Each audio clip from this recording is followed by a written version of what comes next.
Evil makes itself at home in Georgetown, invading the lives of Chris McNeil and her daughter Reagan. As the walls close in, Chris turns to the church for salvation in the ultimate battle of good versus evil. Adapted by William Peter Blatty from his own novel and directed by William Friedkin at the absolute peak of his power, The Exorcist dragged horror out of the drive-in and all the way to the Academy Awards, leaving a trail of fainting audiences behind it. Let us introduce ourselves. My name is Luke, and with me casting out evil spirits are Matt. Father, could you help an old altar boy? I'm Catholic. And Westy. Your mother's in here, Karas. Would you like to leave a message? All the right movies have our holy water at the ready. What an excellent day for an exorcism.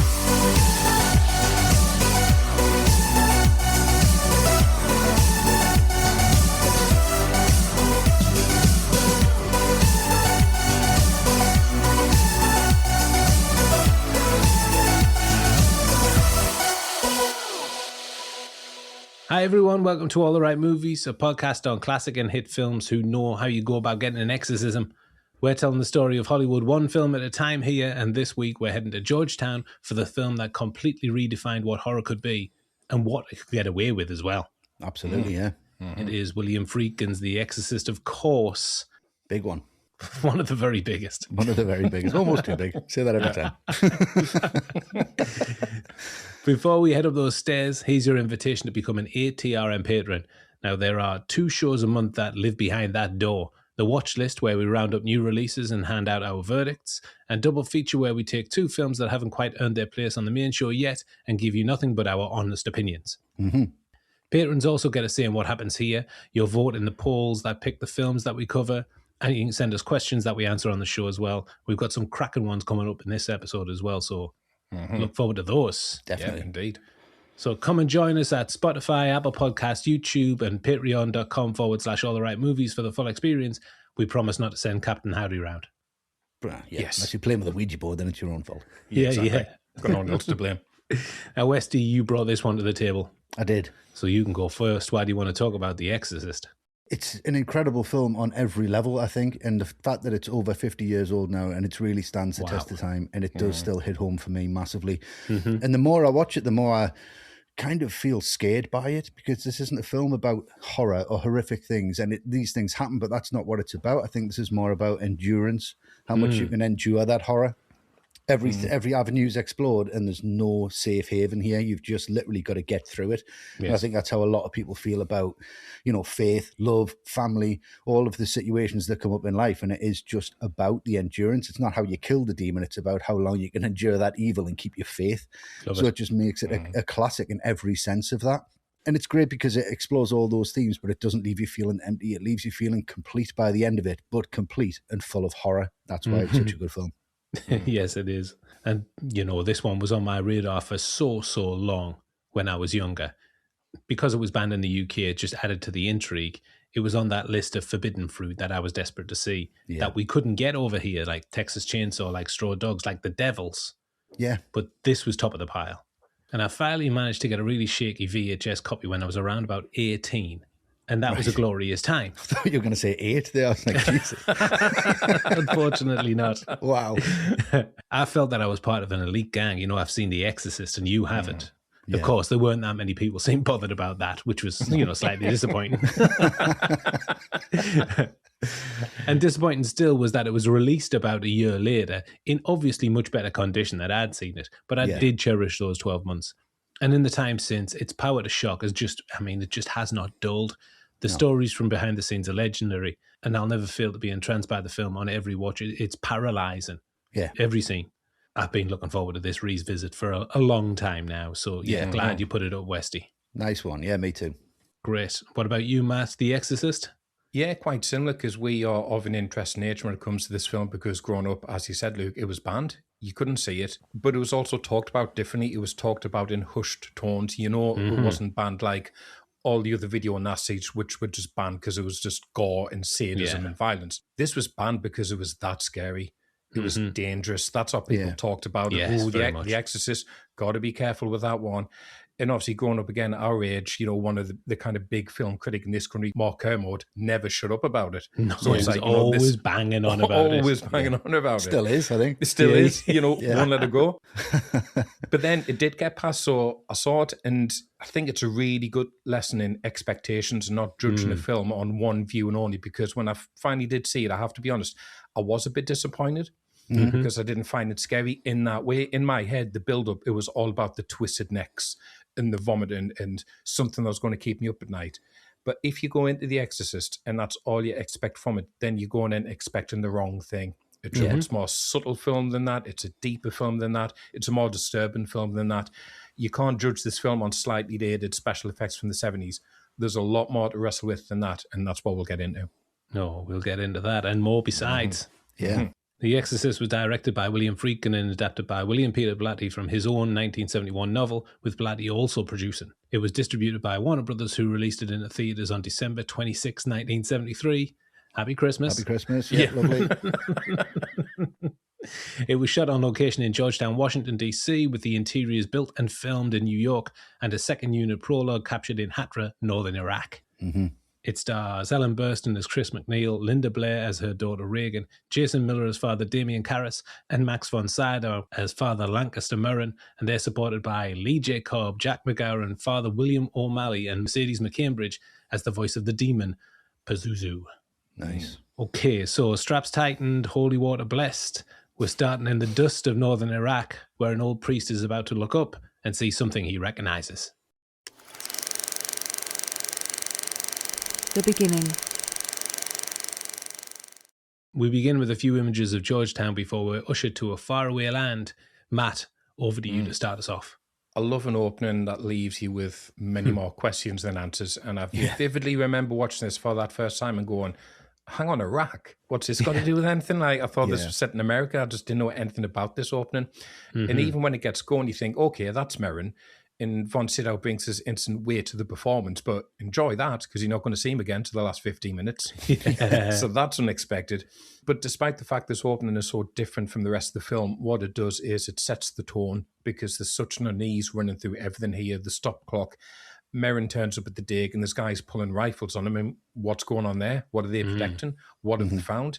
And he's okay, so what does he know? And like I say, Merrin, he's instantly intriguing, but at the same time, he's also clearly ailing. So you're thinking, is this guy like the hero, the Exorcist of the titles? He doesn't look in good shape. I don't fancy his chances much. And it's little touches like when he's watching the locals working away in the market, just that rhythmic sound of the metal being hammered into shape, like ba-bum, ba-bum, ba-bum, really puts you on edge. And for a film that is packed full of iconic images, that one of Merrin at the dig, looking up at the statue of Pazuzu, the howling winds, those dogs fighting in the background. I don't know what's going on, but I know it's got its hooks in me already. Yeah, what does it all mean? What's happening here? The first couple of times I saw this film, I completely forgot about this opening. Totally forgot about it. And then you come back more and more and you realise that this is his fate. He cannot escape this demon. He's fought him so many times. No matter where he goes, he's always going to come back, and that's how he's going to die. And that's what this whole sequence is about, which is incredible. Yeah, it's all set up. Yeah. Owen Roisman was the cinematographer on the film, bar one section, and it's this prologue in Iraq, which was handed to British DP Billy Williams. Williams was brought in for a self-contained British second unit shot in Iraq, a country he knew because he worked there about 18 years before in his documentary days. Right. So by his own account, Williams got the call, met Friedkin and Max von Sydow at the airport and brought 2 camera crews from England with him. The schedule slipped badly down to a number of things that we'll get to. The Iraq shoot was planned for March 1972, but didn't go ahead until August.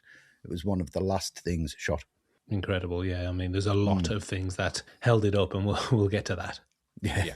And Williams and Friedkin scoured the country for locations before settling on Hatra, an ancient trading sea which was under excavation. With the US and Iraq holding no diplomatic relations, Friedkin negotiated with local party officials and hired local workers. Yes, but conditions were pretty rough with temperatures about 130 degrees Fahrenheit, which limited filming to dawn and dusk in the heat.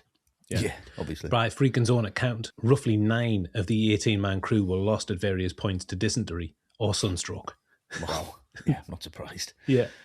And the shoot was further delayed by 2 weeks after the 10-foot Pazuzu statue was incorrectly shipped to Hong Kong. What did they think when it got there? What the fuck's this? Ouch. William shot the sequence with telephoto lenses to flatten the space and conjure that shimmering heat haze, a deliberate contrast with the wider, more intimate focal lengths Roisman used back in Georgetown. Yeah, it looks kind of like hyper-realistic. Yeah, it looks very kind of spectatorish. It is on a long lens, so you feel like you're far away from it, but you're getting drawn into something, and I think that's the whole point of using them zoom lenses, to kind of bring you into that world, which is incredibly uneasy. It really is, yeah. And another thing that makes it uneasy, this whole sequence's original edit was later retimed and re-edited to the rhythm of the blacksmith's anvil. Right. Oh, wow. Yeah. Amazing. And that comes around again, doesn't it, when Reagan's getting all of the medical things happening and all that. That's right. Bang, bang, bang, bang, that happens later on. And it's a kind of a motif that repeats all the way It is a through rhythmic film, isn't it? This rhythmic evil that's just not going to stop. Yeah. Yeah. Well, after this opening, we're in Georgetown and we're introduced to the McNeils and Father Karras. The scene's cross-cut, and I'm going to talk about the McNeils here. Okay. And what an establishing shot that is of Georgetown. We've been in Iraq, and now we're in Georgetown. That push into the McNeil house from the Virginia side of the Potomac River to the Maryland side, and those famous steps are there. You can see them looming ominously on the right-hand side. Yeah, yeah. And this is Chris investigating the sound that's coming from the attic. I don't know how you would describe that sound, like a scuttling hiss, but it's really unsettling. It's really effective sound design. Yeah. And Friedkin took the view that the noises in the attic are the demon manifesting, the idea being that the demonic spirit lives not only in Reagan, but in the house itself, and that the devil chooses his victims at random precisely to unsettle the rest of us. Because there's no kind of neat bows in this film. No, none. He doesn't package everything up for you. You've got to do the work. There are a couple of unusual choices in this sequence for me. The moment where Carl's wife, I think it's his wife, snaps at him when he says he'll go to the store and get traps, and she shouts, "It's closed." And then the scene just cuts really abruptly and really strangely. Right, yeah. The first interaction between Chris and Burke when she's complaining about the writing, the editing in that, it just puts me at ill ease, and I don't think that was on purpose. He says, "Shall we summon the writer? He's in Paris, hiding, fucking," and then the crowd love it. I think it's just a really, really weird choice. It is strange, Yeah. But it's pulled right back with Chris's walk home, that ominous tubular bells music, those beautiful Georgetown streets, the fallen leaves of the season, the imagery of the nuns walking in slow-mo just provides such an atmosphere. Something isn't quite right. I don't know what it is yet, but we know it's coming. Yeah. Oh yeah, we know it's coming. I mean, Pazuzu was summoned by the west wind or something back in the whole foil of it, wasn't he? So you've got a lot of the wind blowing through the nuns' habits, and that's part of it. That's right. He's king of the demon winds. And as soon as we're in Georgetown, have you noticed how many airplanes we hear landing, even though there's no airport next to it? It's like something's arriving. Nearly every shot of Georgetown, there's an airplane. You kind of hear Karras talking because there's an airplane over that's true, yeah. And then the actual first shot of so something in your head, you're thinking something's coming. I don't quite know why. Yeah. Again, that's the sound design, the genius. That's great. But then that settled down with Reagan's introduction. Blair and Burstyn have such a natural chemistry. They are really believable as mother and daughter. Yeah. All Reagan cares about is getting a horse. It's quite upper middle class, but that really plays on repeat viewings because we know what's coming. She hasn't got a care in the world, and then this. Yeah. It could have been a bit on the nose what Friedkin is going for here, this perfect family, but the actors really make it work.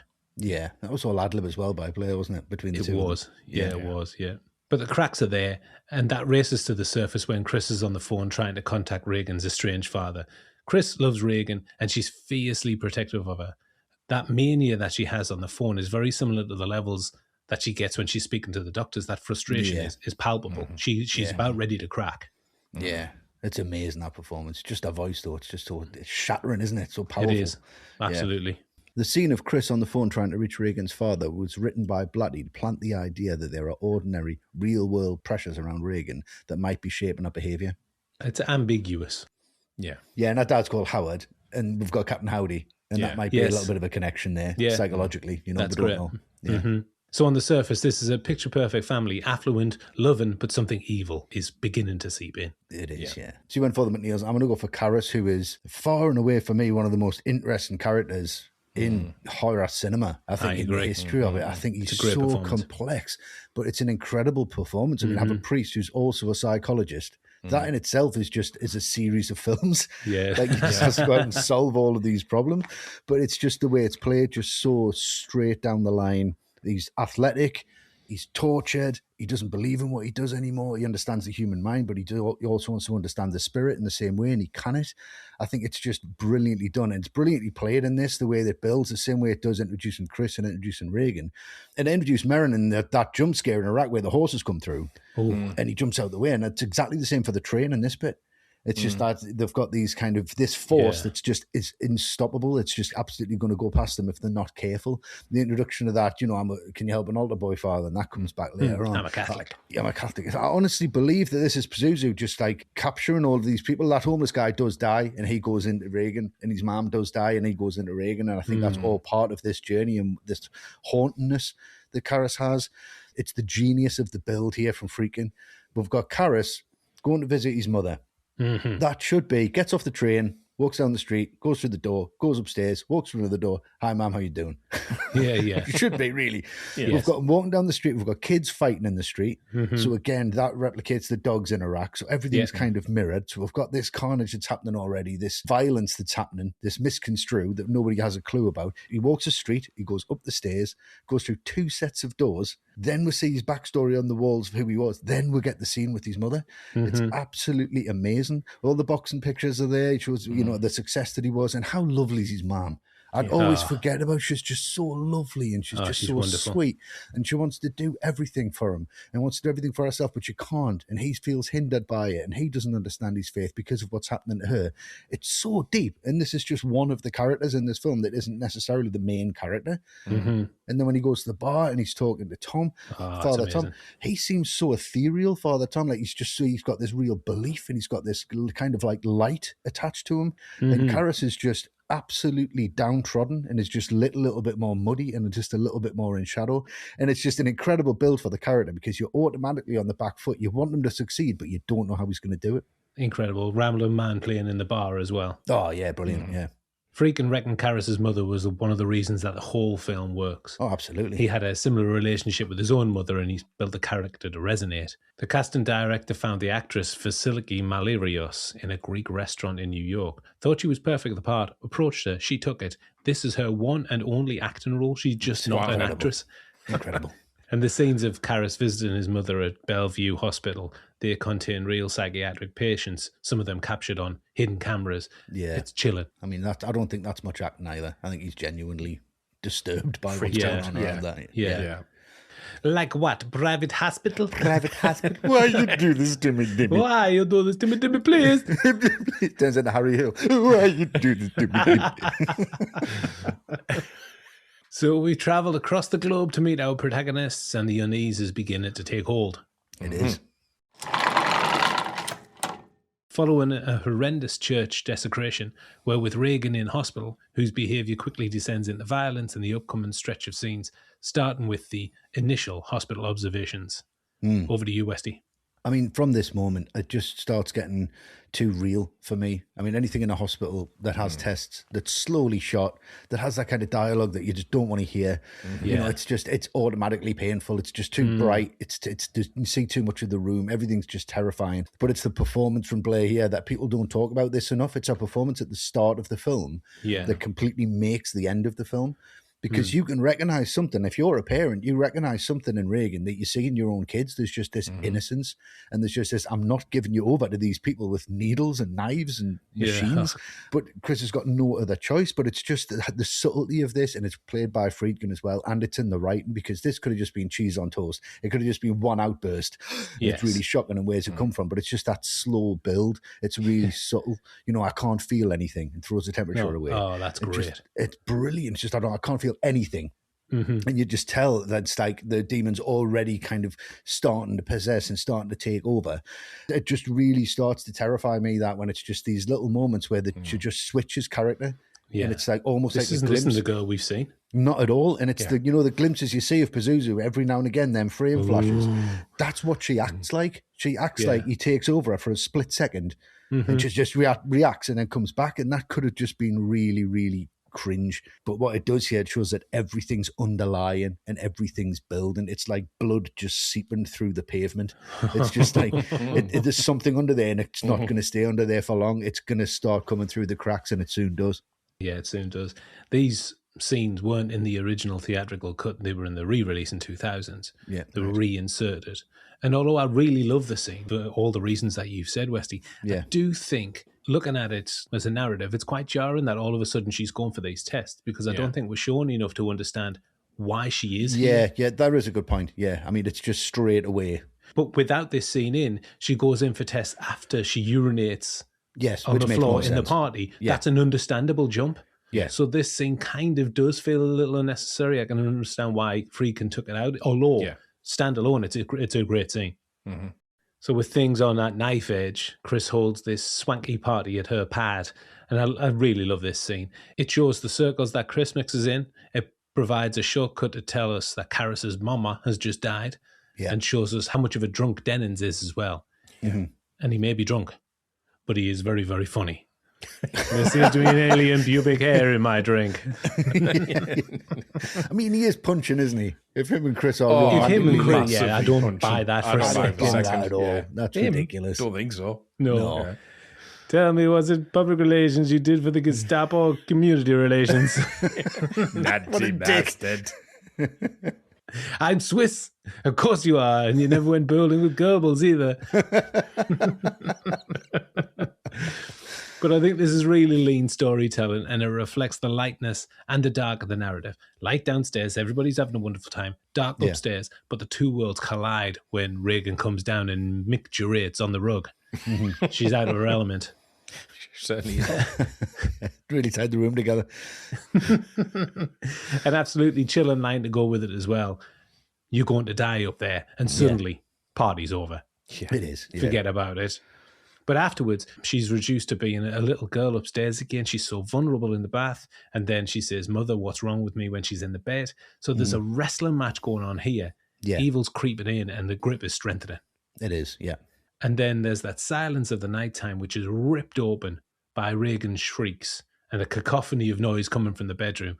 Burstyn's face, as she enters that room and that slow push in, is sheer terror. What on earth can she see? Yeah. Mm-hmm. It's a shocking image of the bed shaking, but I mean, there's a lot more where that came from.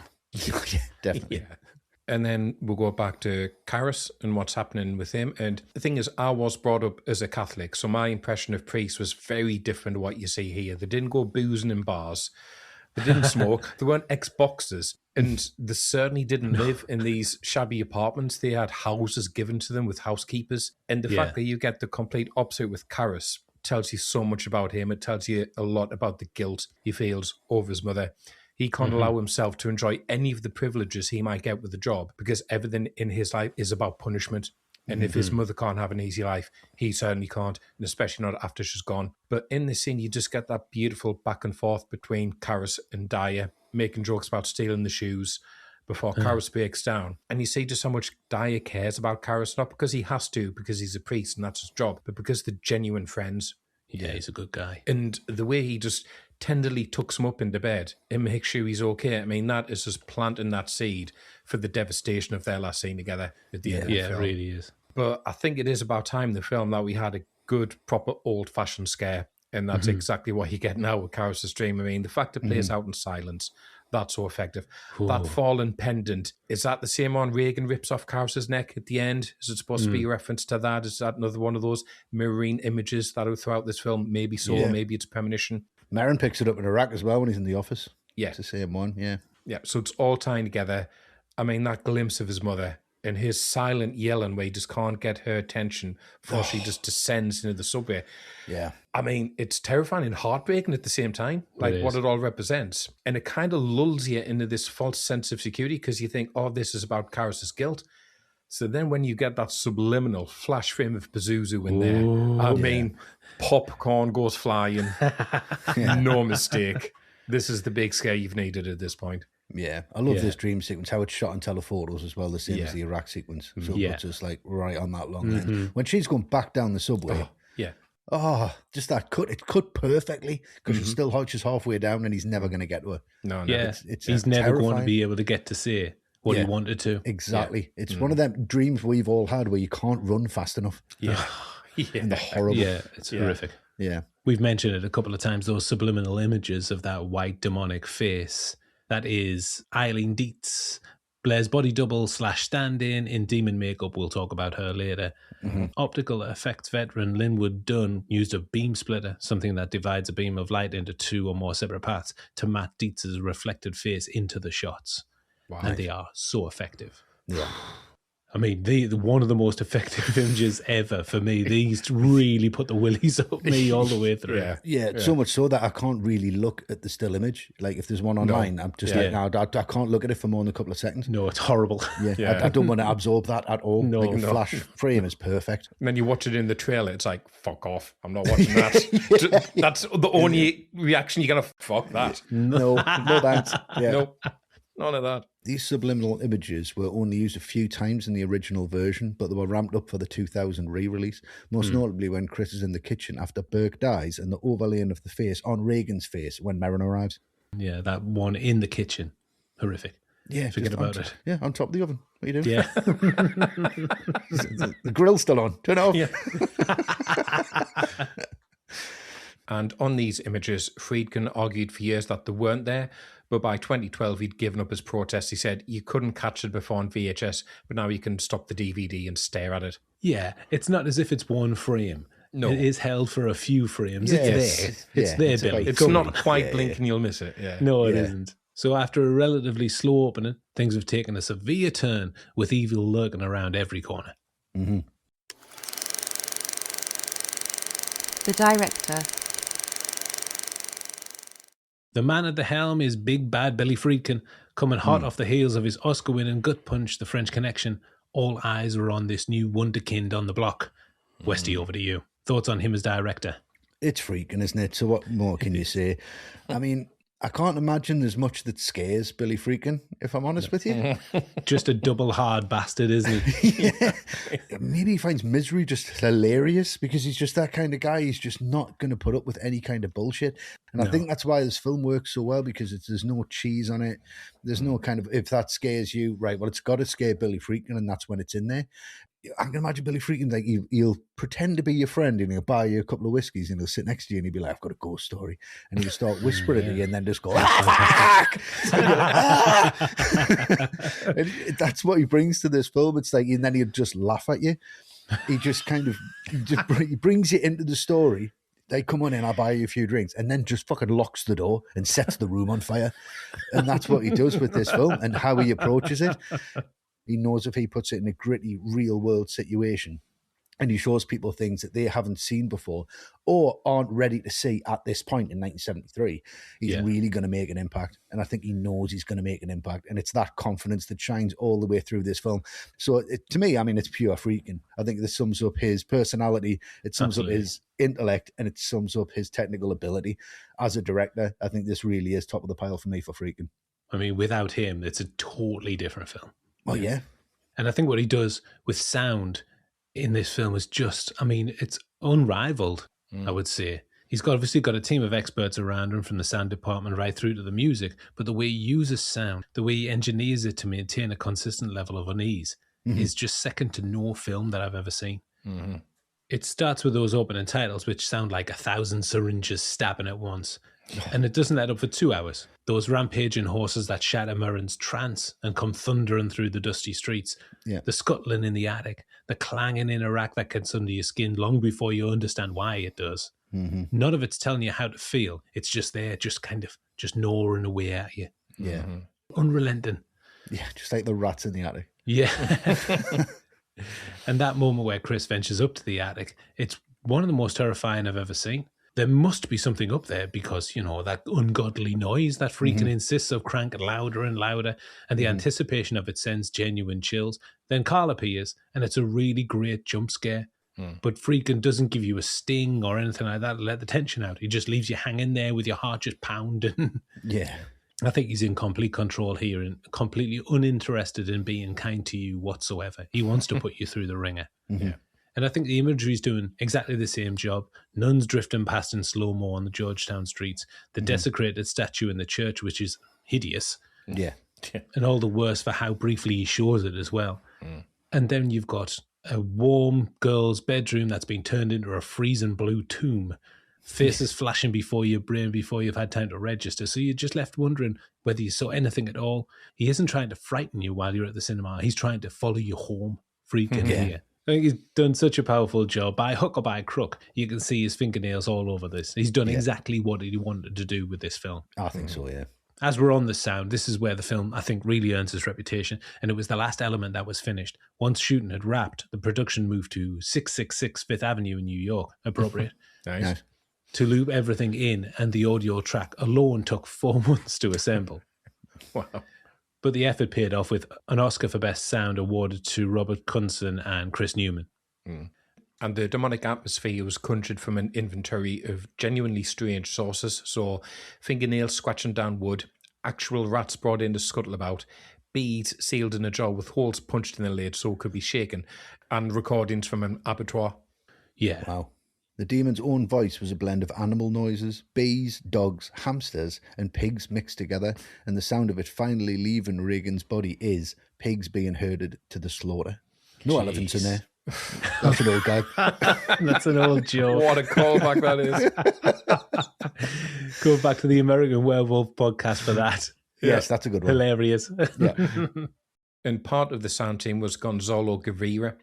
Friedkin brought him in off the back of a film he loved, Alejandro Jodorowsky's El Topo, but the man spoke not a word of English, none of which stopped him. Standing in front of a screening of the film with a microphone, he performed live, contorting his body and grabbing whatever props were on hand to conjure sounds on the spot. Amazing. For the noise of Reagan's head twisting around, Gavira took a cracked leather wallet from one of the crew and twisted it in front of a mic.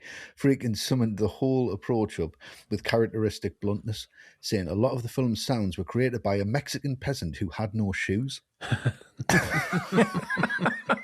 Stole everyone's wallet by the looks of it. Yeah, Gavira's improvisational genius left a genuine mark. It gave rise to a phrase still used in the Mexican film industry called doing a Gavira. Oh, nice. Nice. And what about you, Matt? Friedkin's work here as director? I think what he does is he brings a realism to the genre that probably has never been seen before, certainly not to this extent. And I think that's what gets under people's skin because it shows the events that could happen to you and there's no getting away from it. You know, I am generalising here, but so many horror films of this type about something supernatural before this, they were more fantastical in nature or they were in a setting you could detach yourself from. So The Haunting from 1963, for example, terrifying film, but it's set in this rambling old country mansion. Realistically, no one's going to identify living in a place like that, and there's a safety, there's an escape valve in that.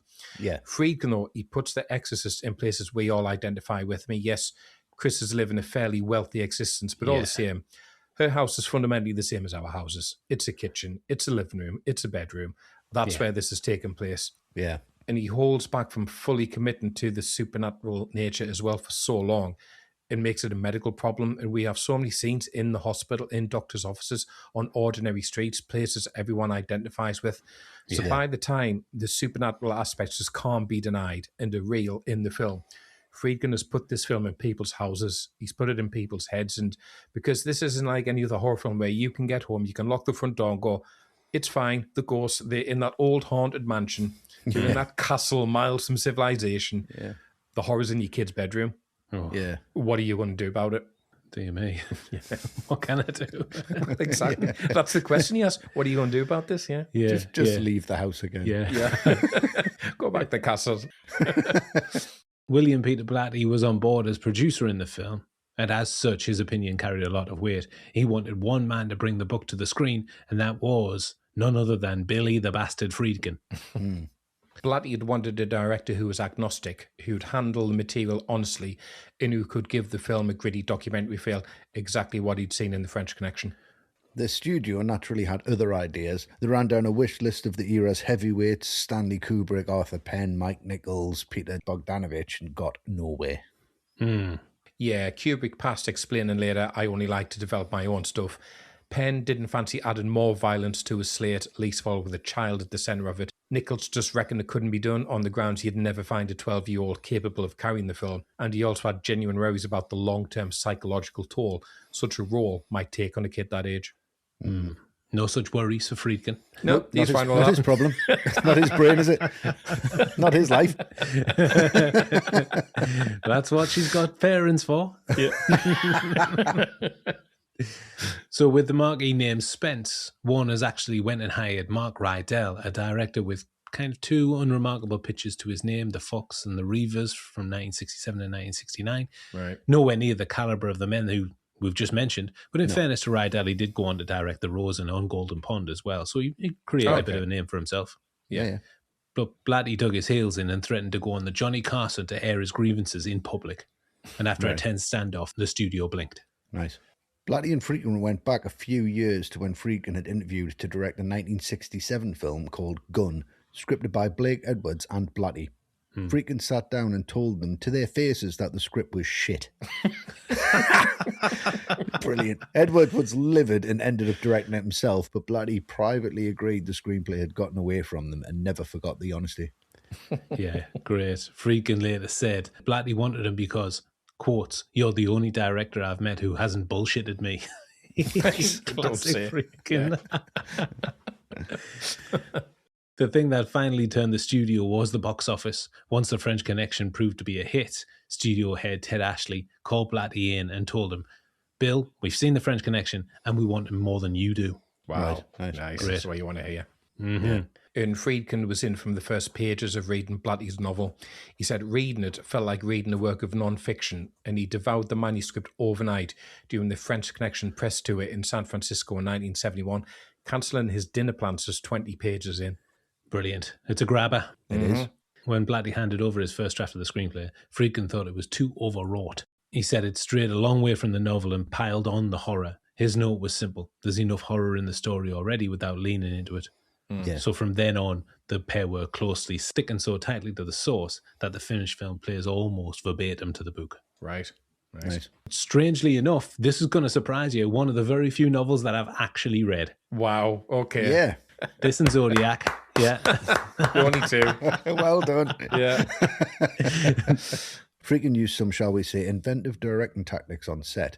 To get his cast on edge, he hid rotten meat and eggs around the set, which made the cast and crew so sick it stopped the shoot dead. Maniac. I mean, that's just the start. Does he not realise he's also on the set? And Friedkin's methods for wringing out a performance run the foul gamut from unorthodox to unhinged. Owen Reisman described him as obsessed and the obsession as contagious. He said you never knew when he was going to explode or not explode, so there was always tension on set. Of course there was, yeah. He would randomly fire a gun on set without any warning whatsoever, just to jolt his actors into a reaction, which, I mean, obviously terrifying Phil Spector. And it didn't go down well with Jason Miller. Miller made it plain that he didn't need any kind of artificial stimulant to act. Not in that kind of environment. I can understand Irwin Allen doing it on the Towering Inferno when you can't really hear what's going on and you have a gunshot to surprise you when there's an explosion. Yeah. But he's firing a gun just to scare people in a quiet bedroom. He's a fucking maniac. He's a madman. Friedkin also recorded himself making strange noises, quote, coming from the pits of his soul that had him slowed down and piped into the set to keep the atmosphere permanently unnerved. I think the striking thing is how completely that behaviour switched off around Linda Blair. With her, he was a different man. He was like a father figure or a big brother. Yeah, real sweet gentle and encouraging, coaxing the performance out of her rather than just shocking it out of her. Well, yeah, exactly. Unsurprisingly, he polarised opinion. Ellen Burstyn summed him up best. My dear friend Billy Friedkin is a maniac. I love him, but he's a maniac. Max von Sydow was slightly more diplomatic and said he enjoyed working with Friedkin, although he used certain methods that I was not used to. Imagine Bergman shooting guns. Throwing rotten steaks around the place. Get away for that. Go on. Eggs on the chessboard. Wouldn't work. His working relationship with Blatty, meanwhile, was collaborative but combustible, and the two of them, along with Warner's, would later end up suing one another over profits, credits, and Blatty being freezed out of the post-production process as well. Yeah. With all of the unusual tactics employed by Friedkin, it is unsurprising that Tales from the Set became legend. But there's also the matter of the so-called Exorcist curse. A good number of the cast and crew genuinely believed the set was cursed because a lot went wrong. Oh, yes, it did. The centrepiece was a fire. Around 2:30 one Sunday morning, the McNeil house interior in New York went up in flames. The whole set was destroyed, but Reagan's bedroom came out completely unharmed. Wow. Friedkin said, "It was the only thing that happened during the entire film that I thought was some kind of bad karma." Wow. Oh, fair enough, yeah. Bad karma. And that shut production down for about 6 weeks. Now, it's often framed as unsolved, which is an exaggeration. The accepted cause was an electrical fault, usually reported as a bird flying into a circuit box. A separate set was later damaged by a malfunctioning sprinkler system for good measure. Yeah, so after the eerie goings-on in New York, when production moved back over to DC, Blatty and Friedkin took to regularly bringing in a priest, Father Birmingham, who plays Father Tom in the film, to bless the cast, crew, and the set. And then there were the multiple deaths linked to production. Among them were Linda Blair's grandfather, Von Sydow's brother, the assistant cameraman's newborn baby, the man who refrigerated the set, and the night watchman. Yeah, a big list, pretty tenuous links, but there are 2 genuine cast deaths. Jack McGarren, who plays Burke Dennings, died of flu complications about a week after his scenes wrapped. And Vasiliki Malirios, who played Karis's mother, she also passed away soon after filming. Right. But, she was knocking on a bit. She's old, yeah. Yeah. There is, though, a grimmer later footnote as well. The son of Mercedes McCambridge, the voice of the demon, murdered his wife and 2 daughters before taking his own life in 1987. It's adding up. It's stacking up. Yeah. Horrible. To add to the eeriness, during production, a priest had given Jason Miller a pendant, telling him that if he did anything to reveal that the devil was a trickster, the devil would come for him and that the medal would protect him.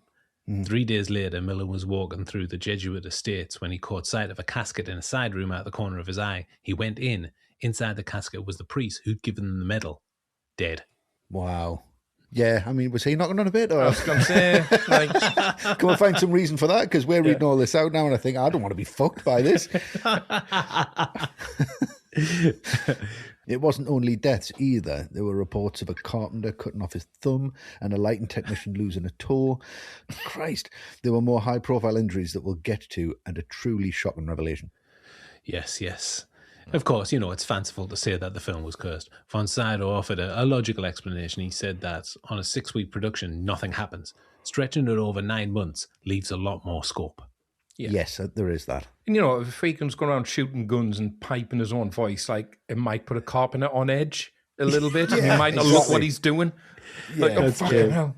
Yeah. So it's all Friedkin's fault. It's all Friedkin's It fault. is. Yeah. Yeah. Well, as we're on Billy Friedkin, we've got our first patron question. This comes from Nathan Lang. Hello, Nathan. Hello, Nathan. If you become an ATRM patron like Nathan, you can ask us questions for the films that we're talking about. Nathan says, William Friedkin infamously employed some questionable directing techniques on The Exorcist, as we've discussed. Nathan says, as an actor myself, I would happily submit to such manipulation if it achieved the required results. So what are your thoughts on how much the end justifies the means? Good question, Nathan. Thank you. Matt, over to you. No, I think it's quite simple for me. You can't justify assaulting someone just to get a reaction on screen. And I think it's even worse when you're hitting someone who isn't an actor. And ultimately, Friedkin cast him in the knowledge that he's not trained. So if you wanted a more authentic reaction performance, then maybe cast an actual actor who could have given it to him. True. I mean, and obviously his behaviour with the actual actors wasn't much better. And it is difficult because the brilliance of the performances grounds the film. It helps. It makes everything believable. So once you rely on that brilliance and you've accepted how Friedkin got it, it's hard to separate the result from the method because you think, well, what would be missing out on? But no, ultimately, I can't condone what Friedkin did, especially that bit. Definitely not. Yeah, Westy, over to you. What do you think? Depends how good your actors are. Depends how good your casting director is. Yeah, exactly. Yeah, probably shoot them if you get crap cast. No, I don't know. I think the only one that's comparable to this is Shelley Duvall's treatment on The Shining by Kubrick. Yeah, horrific. But I think, and I don't want to be too obvious with my answer, but I do honestly think this was a sign of the times. And I'm not just saying that as like, being flippant about it, but I think the 70s and 80s, there was a completely different dynamic and a completely different sensibility towards you're getting paid to do a job and I have control over this job. And not only is it a job that I have to deliver, it's a job that it's now multi-million pounds studio investment, producers breathing down my neck. There's no mobile phones everywhere. Nobody's recording everything. It's all very private. It's all a locked off set. You know, you were given that godlike persona as director of this movie to do whatever you wanted to do to get that from the cast. And I honestly think if you try to do that now, you're just straight out the door. It doesn't work. It does not push. It doesn't work. There's high stakes. There's a lot of pressure. It's not for me to condone. I don't agree with it. I think when I've heard about it, though, I haven't seen a bad performance that's been put under that kind of scrutiny. It's always been great performances that have gone down. But, you know, what happened on this set, you know, when people are genuinely hurt, it was just the dismissal of it. The way it wasn't treated seriously. I think if you have the time to sit with your actors and tell them what you want from them, that's the way to do it. That's the way to direct. But I just don't think they had justification. They don't think they had the time or the patience in the 70s or the 80s to really have that mentality. So I honestly do think it is a sign of the times. I think it is, definitely. Yeah. I've said it many times, Friedkin's one of my favourite directors, and I'm well aware of his reputation and that he can be an absolute prick. I don't think we have this film without him by any stretch of the imagination. We certainly wouldn't be sitting here talking about it 50 years on. And there's no getting away from the fact that the moments people remember most are the moments that he engineered by treating people, you know, appallingly badly. Yeah. But there's a real disconnect with me morally. I'm all for creating an atmosphere. Pipe your unearthly noises onto the set. Get eggs on the chessboard. Keep everyone on edge. Refrigerate the room. That's part of the craft. Physical harm, I mean, it's way beyond acceptability. Yeah. And what's strange is that the performance that he pulled out of Linda Blair, possibly one of the hardest on set, he got by being gentle. He was patient and he encouraged. He was a father figure. So he knew how to do it the other way. Maybe he just enjoyed doing it, or it was a shortcut doing it that way. There's that level of power that is quite addictive, I think, if you're in that position. And he's just come off the back of the French Connection as well. So he is at the top of his game. He's pretty much untouchable. Exactly. So, no, I don't think the end justifies the means. There's no justification for his choices, but I don't think we have the film without them either. Yeah, that's the thing. So with the French Connection and the Exorcist standing side by side, William Friedkin delivered one of the best 1-2s that Hollywood has ever seen. A director at his absolute peak. Yeah. The cast. A stunning cast with even the smallest roles bringing character and colour to the film. We'll get to Jason Miller and Linda Blair soon, but first it's Ellen Burstyn as Chris MacNeil. Nice. Burstyn arrived with The Last Picture Show and The King of Martin Gardens under her belt, and all that experience, I think, is right there on screen. Yeah. She's such a presence. I think it's completely natural performance, and it's all the more remarkable because the entire film rests on us believing that she believes that all of this is real. Yeah. Because she takes our hand, she eases us through every single stage of it. Irritation, worry, fear, denial, and finally the point where a rational, secular woman in 1973 decides that her daughter is possessed by the devil. And not only is that not laughable, it's one of the most emotionally wrought performances that I have ever seen. Yeah. Amazing how she's just so strong, independent, successful woman who's completely helpless. Yeah, broken down. Yeah. She makes it look effortless, which emphatically it was not, as we'll get into. And what she does physically is the thing that I really love. She starts this film as this glamorous Hollywood actress. She's full of confidence, striding about Georgetown at ease in the world. And then she slowly retreats into herself and morphs into kind of like a retiring old lady, covering herself up as if any exposure to the outside will bring kind of further harm to her family she's trying to protect. So she's got that headscarf on to begin with, then the shades. She's terrified of anything penetrating her world. And Burstyn shrinks in front of you until she's barely occupying the frame at all. Her stature just shrinks before your very eyes as the film goes on. Yeah, she gets reduced inside the house with the shot chases as well. Yes, she does, yeah. And it all lands on that meeting with Karis on the bridge by the river. Yeah. She's completely gone by this point. She's broken, and it's all in her voice, all in her performance. She's completely fractured when Karis says Chris MacNeil, and she can only manage, please go away. She thinks it's an autograph hunter or something like that. Yeah. There's almost no fight left in her at all. And she's staring at the abyss. And she's so far past desperate that she's turned to what she calls a witch doctor. It's an unbelievable piece of acting. A horror film has no business having a performance like this in it. No. And I think this is the reason that the whole film holds, because this performance and this arc that Chris goes through is completely believable. Yeah. And Ellen Burstyn's one of my favourite actresses, and this is just an absolute true showcase of her talent. Yeah, she's fantastic. Warner's list of potentials for the role of Chris was Anne Bancroft, Audrey Hepburn and Jane Fonda, and one by one they fell away. Bancroft was pregnant and asked them to wait a year, which obviously they didn't. Hepburn would only do it if the film was shot in Rome. And Fonda passed, though how she passed is disputed. Friedkin's memoir claims she fired back a telegram reading, "Why would anyone want to make this piece of capitalist rip-off bullshit?" But Blatty said Fonda personally told him that the story wasn't true, and that she'd simply said she didn't believe in fairy tales. I'd like to believe the Friedkin version, to be honest. That sounds like what Friedkin would say in place of what Absolutely. Fonda would say. This It capitalist rip-off bullshit. It's something he would say easily. And Friedkin was desperate to avoid casting some stunning Stepford wife type in the role, and he wanted Shirley MacLaine because, as he put it, she was as ordinary as the supermarket shopping cart. What a charmer. Wow. Outrageous. One of the finest actresses ever. Yeah. With a woman who did get the part more or less cast herself, Burstyn phoned Friedkin out of the blue and told him, "I'm destined to play this part," and the two met up. There was one obstacle, and that was Warner's studio head, Ted Ashley. He couldn't stand the idea, to the point of declaring that she'd be cast over his dead body. And then, to hammer that point home, he actually lay on the floor playing dead, made Friedkin step over him, and as Friedkin did, Ashley grabbed his leg and reportedly said, "I'll come back from the grave to prevent this from happening." We get the point. Yeah, and I never have meetings like that. No. I mean, this is Friedkin telling the story, so who knows what might happen. Yeah. But yeah, Friedkin got his girl, and I mean, the film's all the better for it. Yes, exactly. So Ellen Burstyn providing the emotional core of the film, 100% believable as the mother of a possessed daughter. Mm-hmm. Yeah. Next is the girl at the centre of the mayhem, the 13-year-old who's completely put through the ringer. Over to you, Westy.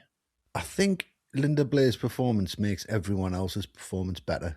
Oof. Because they really have to carry the pain that she's going through and the relatability that she's going through and the desperation to save her, because she is slowly slipping away into this possessed Pazuzu figure to the point where you then still have to care about her. And then Blair brings that in the start of the film. She doesn't have a lot of time to do this. She doesn't have a lot of time to flesh the character out, and she doesn't make it over sentimental either, or over schmaltzy, or over lovely. It's all very relatable, and a performance that I think is underrated and overrated, but I think in different places. Okay. I think the ending, when she transforms and everyone's like, "That's just astonishing." I think she's astonishing before that, to be perfectly honest. And I think the ending would have been easy for her because she's caked in the prosthetics.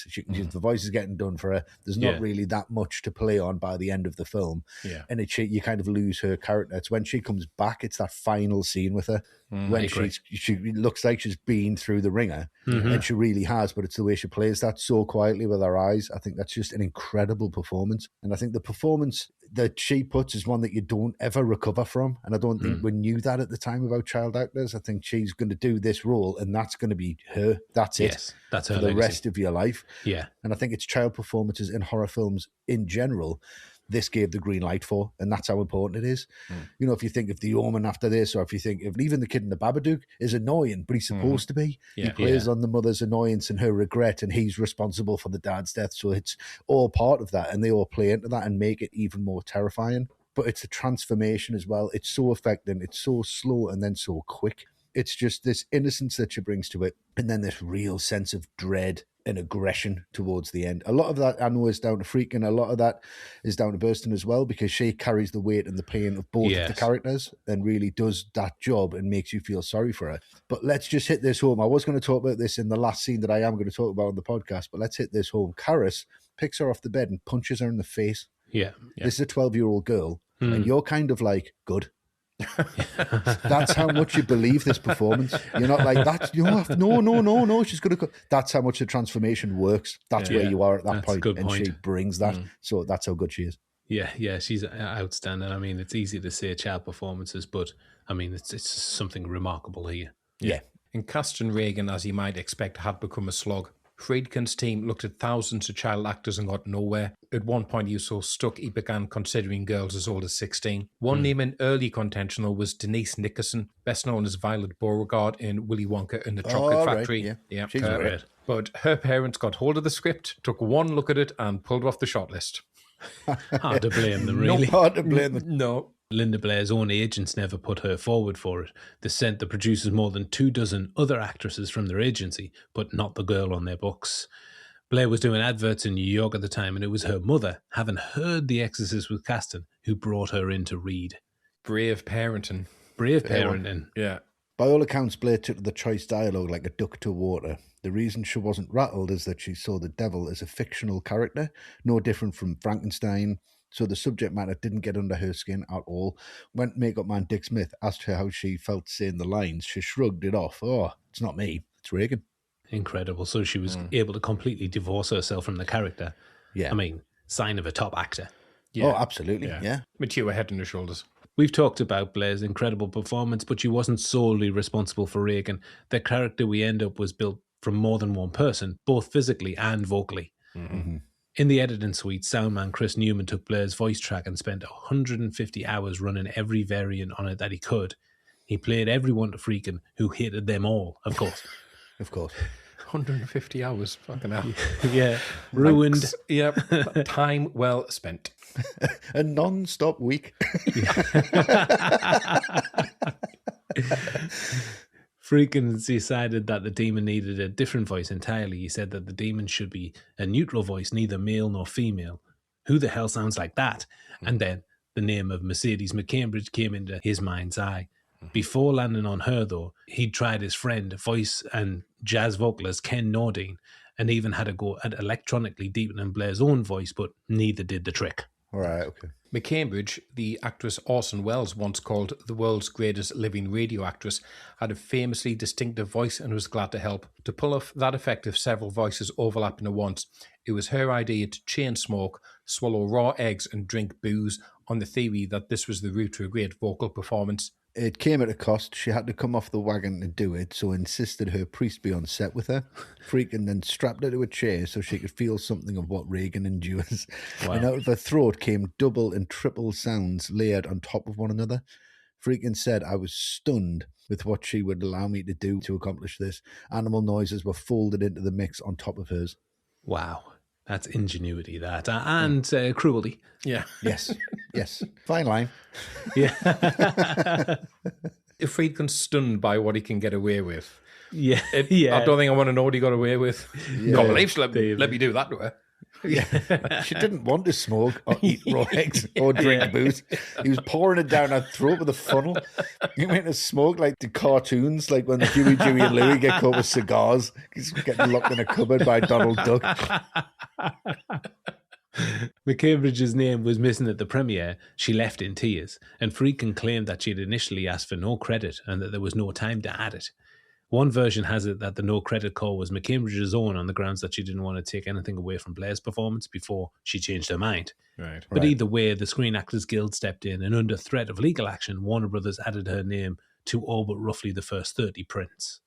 Right, fair enough. And she set the record straight to the New York Times in early 1974. She said, "All of the devilish vocality is mine. All of it.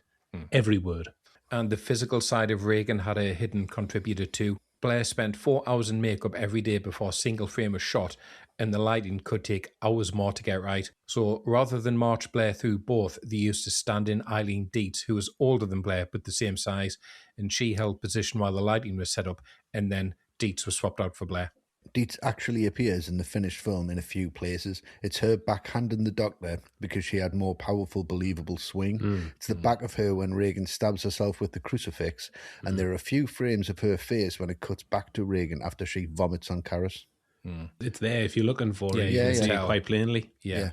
Blair's performance won her a Golden Globe and an Oscar nomination, though on Oscar night she lost out to another remarkable child performance, Tatum O'Neal in Paper Moon. Oh, Right. amazing. Yeah. Yeah. She kept working after this, taking on TV films, horror flicks, which traded on her performance here. That was what the rest of her career was built on, really. Yeah. Yeah. So she may have been given a lot of help, but she must take a lot of credit for giving us a truly remarkable performance under considerably testing circumstances. Yeah. Finally, we come to the battle of good versus evil, of darkness and light, of faith versus science. It's Jason Miller as Damien Karras. Could you help an old boy, Matt? Well, I'm Catholic, so definitely. Miller is such unusual casting, and it's so easy to forget or overlook. This is his debut film performance. Yeah. Because I think when you talk about debut performances, inevitably you do talk about child or younger actors. As we just mentioned, Tatum O'Neal, Paper Moon, that was hers. Yeah. We don't talk about a guy in his 30s who was much more famous for being a playwright. Yeah. But it's an incredible piece of casting because he's got such authenticity and such weight. You feel that he's a veteran actor already. And for a start, he's got such a distinctive look. I think he looks older than he actually is because he's just got these intense features. Yeah. Very striking eyes, very notable bone structure. And it gives him this very haunted presence as soon as you see him. Like you feel every bit of weight that Damien is carrying around on his shoulders, the guilt over his mother, wrestling with doubt and faith. And then to be put into this situation where he's got to take the lead in this unbelievable set of circumstances. And he's so convincing in putting in that doubt. I'm not the man to do this. I'm not the man for this fight. But until Merrin turns up, he has to. Yeah. And he brings, as I say, this weight to the film, which is necessary because Friedkin is balancing the film between the supernatural element and the real world. And you can't get impatient waiting for the scary stuff. So every time you cut back to Damien, what he's going through, it's just as compelling as Chris and Reagan's story. You're just as invested in him losing his faith as you are what's going on with the McNeil. So yes, very unusual casting, but incredibly important and a gamble that really, really pays off. Yeah, it's one of my favourite performances in any film. I love Jason Miller here. I think he's just amazing. Authenticity all over the place. It definitely is, yeah. A few big names had been circling the part of Karras before Jason Miller landed, though, with Jack Nicholson and Paul Newman both keen, according to Friedkin. Right. The problem was that Friedkin didn't want a familiar face. Yeah. His brief was very, very specific. He said, I was looking for a priest who could act. Yeah, there you go. There you go then, yeah. Unable to find that combination, Blatty hired Stacey Keach, an up-and-comer at the time, who'd go on to be a hell of a character actor as well. Yeah. So with Keach in place, Friedkin went off to see Miller in a play, initially just to talk to him. Miller had actually trained as a Jesuit priest for 3 years before losing his faith. So Friedkin wanted to pick his brains about Catholicism. He handed Miller a copy of the novel and just left. That turned out to be a key moment in the history of The Exorcist. Miller read it, saw himself on every page, and ranked Friedkin pleading for the role. That guy is me. Friedkin was reluctant since he had an agreement with Keach, but Miller talked him into at least a screen test. Yeah, of course, and that was all he needed. Friedkin's verdict was that Miller, quotes, reeked of failed Catholicism. Even his compliments are insults. You fucking reek. Yeah, you reek, yeah. Yeah, I did. He said that the camera loved him. Warner Brothers bought Keach out of his contract and Miller was in. Miller was a big theatre name though, and he was the writer of and a performer in that championship season, and it was seeing that play that sealed it for Friedkin. Miller later directed the movie adaptation of that championship season, which starred Stacey Keach. Full circle. Wonderful. Amazing. Miller kept acting, of course, afterwards, but he never scaled the same heights again. Not helped by the fact that he later turned down the role of Travis Bickle in Taxi Driver, which, that's a big mistake, isn't it? Is a bit, yeah. That's a big sliding door, isn't it? Oh, what? But one of the best casts you're ever likely to get on The Exorcist. On top of Burstyn, Blair and Miller, you've got Lee J. Cobb, Max von Sydow, and we'll get to both of those alongside two outstanding performances from actual priests. Father William O'Malley as Father Dyer, Father Thomas Birmingham, Friedkin with a cast, the envy of Hollywood, no doubt. Yeah. Yeah. The middle. The doctors are standing firm on this lesion on the temporal lobe thing, and Chris reluctantly takes their advice. In the next run of scenes, we see some horrific medical procedures. Reagan takes a dramatic turn for the messed up, and a legendary deleted scene reinserted back into the narrative. Yeah. Now, I'm starting us off here with another side of the coin following Reagan's bedroom freakout. Reagan is taken through the ringer by the devil, but she also had to endure these horrific medical examinations. Yeah, oh God, yeah. These are arguably the worst scenes in the film, the most grueling. It's too long. Too much. The shots are too long. Ah. Yeah. Before we go in here, there's an incredible transition from the previous scene into this one, just with the sound. The doctor reassuring Chris, if it's a lesion, all we have to do is remove the scar. Yeah. All we have to do is remove the scar from her brain. Yeah. That's all we have to do. Yeah. That cut, that smash cut when she's just getting wheeled in. The sound of the bed kind of runs from that scene into this. Yes, yeah. This poor girl shouldn't be going through anything like this. And these scenes themselves are so clinical. There's no Hollywood glitz and glam here. This is the director of The French Connection showing us the minute detail of what these tests entail. Yeah. It feels like a documentary. Blair plays it as if she's actually going through this. It's completely believable. This doesn't feel like acting at all. No, not at all. This is why these really hit. Yeah. Yes. Horrendous. But it's the pinprick in the neck, which is then punctured by another sharp object, and then the jet of blood, and then the tube being forced down her neck. I mean, that just looks real. Bloody hell. Yeah. And then that outrageously loud noise of the machinery clanging away. Yeah. It's just a little too much to take to see Reagan go through this. And it's the only scene in the film which Blatty couldn't watch. Right. Wow. I think it's just classic William Friedkin, though. Nobody gets off lightly. If this girl is going to survive, she's going to come within an inch of her life and not surviving. Yeah. And not only does he show you every detail, I really think that he enjoys that. He does, yeah. And his excuse is, we're going through absolutely every single eventuality of like, the medical have gone as far as it could possibly go. It's like a police procedural, isn't it? It's like going down, chasing down dead ends. Yeah. At that point, you just think, well, where do you turn? And that's what I mean. It's about endurance. Exactly. It is about endurance. And that's the believable turn, because we've been taken through this with Chris. Yes. We've gone down all of these blind alleys and really we're backed into a corner. Yeah. Horrible. And medical professionals have praised Reagan's medical scenes for their accuracy. And Friedkin said the arteriogram scene was used as a training film for radiologists for years afterwards. Blatty regarded these hospital tests as the single biggest cause of hysteria in cinemas. The arteriogram was performed by an actual radiologist and his assistant. Wow. Authenticity. Yeah. Yeah. And there's a chilling element to these scenes based on that assistant that you've just mentioned, Matt. He was called Paul Bateson. And he later murdered a variety journalist during a botched robbery. In custody, he later confessed to the high-profile bag murders in Manhattan in the late 70s, which would later inspire Friedkin's film Cruising. Oh, right. God. But Bateson never was convicted of those crimes, although he was convicted of that original murder. Right. Wow. And he's there on screen. I mean, wow. Yeah. Thanks for making that even now more unbearable. Yeah. Skipping that on rewatches, Yeah, too right. Wow. Thank you. Yeah. And it just gets worse, and you get one of the creepy scenes. It does, though. It does. So many of these scenes, it's about the build-up. Like when those doctors are called to the house because Reagan's just gone to another level entirely, and they rush in. I think it's the first time the camera just goes handheld. And it's like it's trying to get out of the way of them rushing into that room, which is a massive contrast to how the rest of the film so far, it's been so steady, it's been patient and focused. This, visually, it literally looks like panic on screen. Like the camera can barely keep up with them. And as they're rushing up the stairs, getting closer and closer to the sounds Reagan's making, which are obviously getting louder, like, oh my God, what are we going to see once we get in that room? What is this? What's in here? Exactly. Yeah. And look, you can pick holes in the effects of slamming up and down a little bit dated, fine, whatever, but it's almost like Friedkin knows that's going to happen, and the rest of it is so ferociously edited. It just becomes this like barrage of sound and images. No, the sound was mine.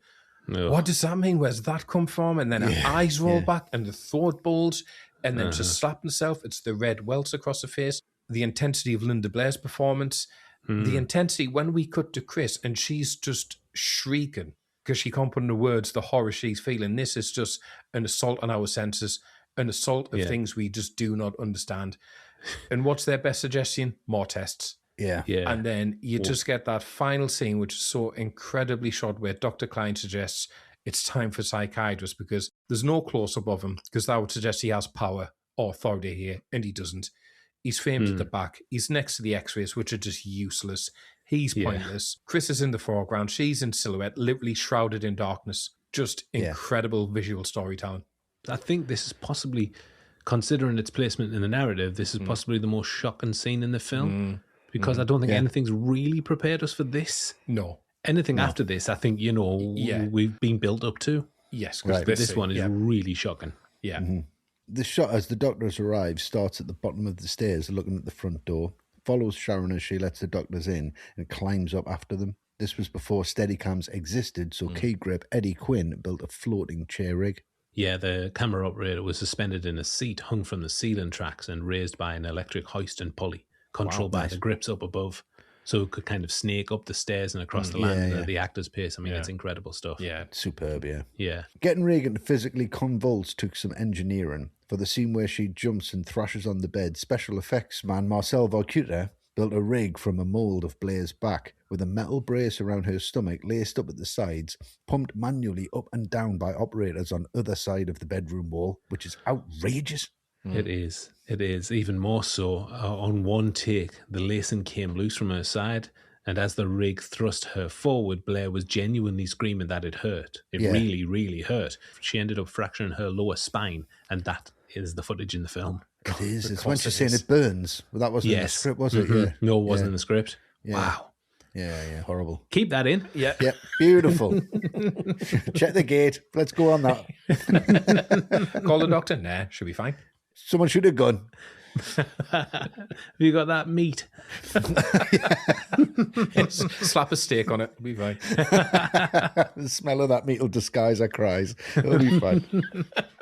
And I mean, saying that we're prepared for everything that comes after that is, I mean, it's a bit of a statement. But there is, Chris arrives back home, finds out Burke's dead, and then there's the famous deleted scene that's now being added again. Yeah. So I mean, we get Chris coming home, we get that flash of Pazuzu, which is in this version. Well, the version I always watch, the longer one, it's just there in the kitchen. Yeah. And I just love the build here. There's the police outside. Reagan's room's really cold. It shows Burke was thrown from the window. The clock beside Chris seems to have stopped when she gets the news of Burke. Mm-hmm. The guy comes to the grandfather clock that was in Karras's dream of his mum. There's that swing of the grandfather clock. Yes. It seems to just It was also in Iraq as well, wasn't it? Yeah. And it just seems to, there's that motif going through it. So there's all of these different elements where kind of Pazuzu's in, he manages time and he's in control of that time and he can do things and stop time almost. So there's that supernatural element that's pushed into this realistic situation. And then we get, the infamous spider walk down the stairs, which I still think works, but I just built it up too much because I'd heard too much about it. Yeah. It's totally the blood in the mouth that makes it for me. Oh. Yeah. It's that final shot where it's just the mouth opens and there's blood in there. Without that, I don't think it would hit home as hard at all. No, I don't think it would. But it does work when there's that kind of control. The sound as well. And there's that scuttling, I was just about to say, there's that come down. Oh, that's horrible. Notorious, this spider walk scene. This was the bit that I'd heard of and was desperate to see it. And I mean, it still does make my skin crawl. Yeah. It does, yeah. Yeah, as we're saying though, this was added because in the theatrical cut, he'd removed the spider walk scene performed by stunt artist Ann Miles on wires, and he had 3 reasons for doing so. It was too big in effect too early in the narrative. It undercut the impact of Chris learning of Burke Denning's death, and the wires were just too visible. But those wires, they were digitally raised. The blood was added in the 2000, the version you've never seen re-release. Yeah. I mean, I'm sure we'll talk about it, but the version you've never seen, just call it a director's cut. Of course. Because after we've seen it, we've seen it. Seen it. Exactly. Yeah. Really freaking that. Brilliant. Yeah. So a shocking end to this stretch of scenes. Burke is dead, and Reagan has turned contortionist, spewing blood into the camera. Coming next is the introduction of Detective Kinderman, who starts snooping around the McNeils before one of the most shocking scenes in movie history. 3 of the finest scenes you're ever likely to see back to back to back, starting with Karras and Kinderman making nice. And now we're talking here. An incredible walk and talk between Karras and Kinderman, taking in some incredible sights of Georgetown. Aaron Sorkin must have seen this scene and wrote The West Wing. Yeah. Classic walk and talk. He saw this and wrote his whole career, I think. Yeah. Kinderman, I just think, is one of the best characters in any film. He's beautifully played by Cobb, and we all love Cobb. Yeah, we love Cobb. It's his demeanour, it's his delivery, his cadence. It's irresistible. He's such a warm character. The talk of Karras looking like John dead ring of a John Garfield. Yeah. He said, anybody told you look like Paul Newman? Always. Amazing. Yeah. It's beautiful. These two have such a wonderful chemistry. Kinderman has such a knack of relating to people and putting them at ease, and that's on show here. And what he does when he's recounting the story of Dennings' death is tell the most shocking details in the most sensitive way possible. He says, "Let me tell you how, and please, Father, confidential." That line delivery is amazing. It's brilliant. Burke Dennings was found at the bottom of the steps facing M Street with his head turned completely around, facing backwards. Chilling dialogue. Yeah, and the delivery's second to none. And there's a lovely visualization of this conversation playing out in the tennis courts behind them. These two are kind of trading shots, not revealing their forehand smash. They're just rallying or sparring, considering Karras's background. Yeah. Answer the question, Father Paranoia. It is incredible. Despite this being all very serious stuff, this is a lovely bit of respite from the demonic mayhem surrounding everything. It is, yeah. Lee J. Cobb was cast as Kinderman after Blatty and Friedkin ran into him at a play. The two wanted a seasoned, recognisable character actor who could bring warmth, intelligence and a lived-in weight to the character, which he most certainly does. Yeah, got it in abundance. I mean, to call him just a recognisable character actor is undercutting his performance here. He is outstanding. Yeah. So after Kinderman visits Karras, he visits Chris, and he's asking about Burke Denning's death. He's, keeping all the cards close to his chest. I do love that walk up them steps, because them steps do seem to be quite steep. Yeah. And that when he gets to the top, how much acting that's actually by Cobb, or whether he's just like...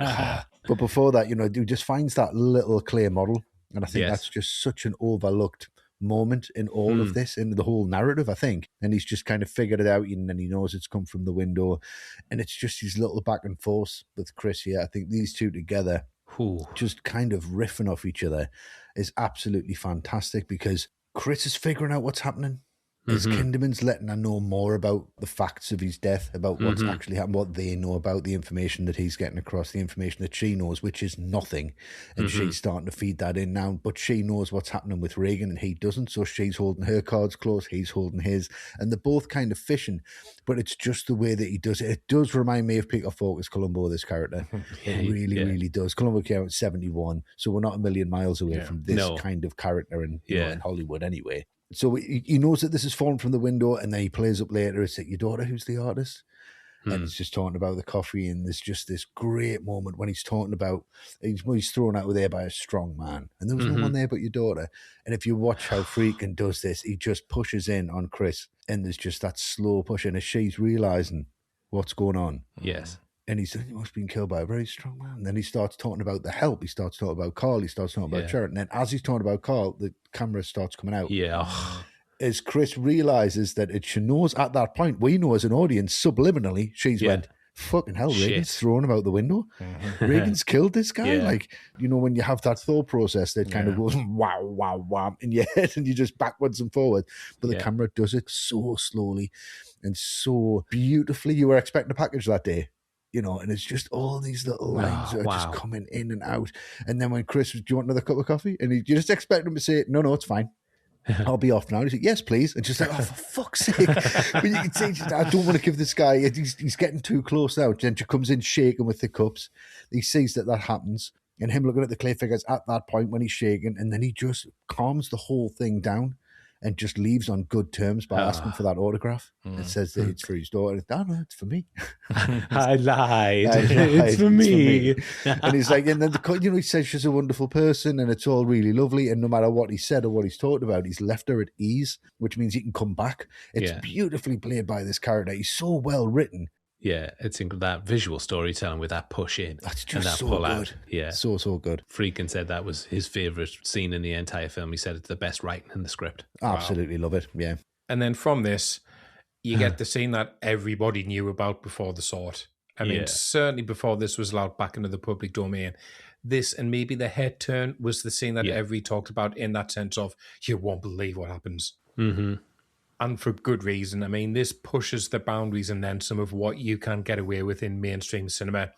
A child doing this action with the crucifix, then grabbing their parents' head into it as well. This is a scene that challenges everyone's boundaries and everyone's values. Yes. But the scariest thing for me, actually, it's right at the start when Chris is at the bottom of the stairs, because she already looks beyond hope. She's so isolated in that frame. Yeah. Nothing of comfort around her in her own house. And the noises start, and what terrifies me is you can hear Reagan and Pazuzu at the same time. This scene reminds you there's a terrified little girl up there struggling to escape. Yeah. When you just hear her shriek, no, please, no, before the sounds of Pazuzu take her back over. It's like, my God, what is she thinking in these brief moments of lucidity when she's back to being Reagan? What is she thinking? What's she going through? And all the elements that could be cheesy, like the chair sliding in front of the door, they're not. Yeah. And it's just yet another scene where it's the intensity of the performance that punches you in over this line in terms of believability. Like, you will believe this. The malice that is just radiating out of Linda Blair's eyes. Yeah. The pain and despair in Ellen Burstyn's voice. I mean, this scene still hits so hard because they make it hit hard. Yeah. I mean, it's unrelenting from Friedkin. He piles one scene after another on top of another. It's breathless. It's like, just give us some space here, please. Yeah. This is the scene that Blatty never believed that it'd be allowed to show for obvious reasons. Friedkin said, "Nah, fuck it, let's do it, no problem." No, he didn't. He said,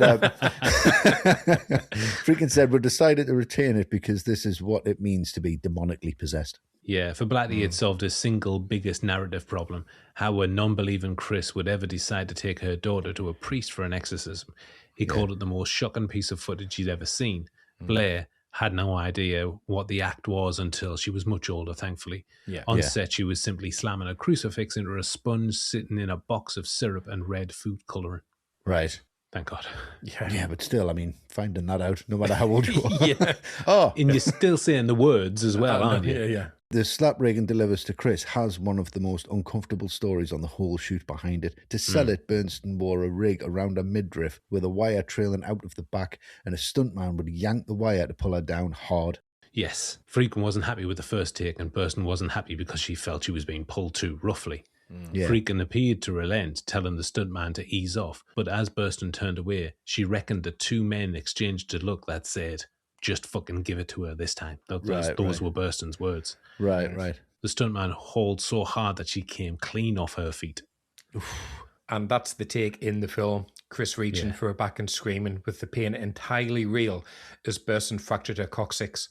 Mid-shot, Friedkin gestured to Reisman to tilt the camera down and catch her reaction. Burstyn, understandably, was livid, shouting, "Turn the fucking camera off," and later said it was way beyond what anyone needs to do to make a movie. Yeah, absolutely. Yeah. That's too far. I'm surprised he didn't just shoot her. Well, put her out of her misery. Yeah, I mean, how she even continued to work, both physically and emotionally. Yeah, I wouldn't have forgiven him very quickly. There's no way. So yes, wow, a breathless second act, disturbing, violent, slightly humorous, masterful filmmaking. Definitely. And that's it for part 1 in our podcast on The Exorcist. It's only going to get more terrifying from here, so head on back to our podcast feed and pick up where we left off here, where we're all in on the incredible crew and the ultimate battle of good versus evil. Thanks, everyone. Thanks, guys.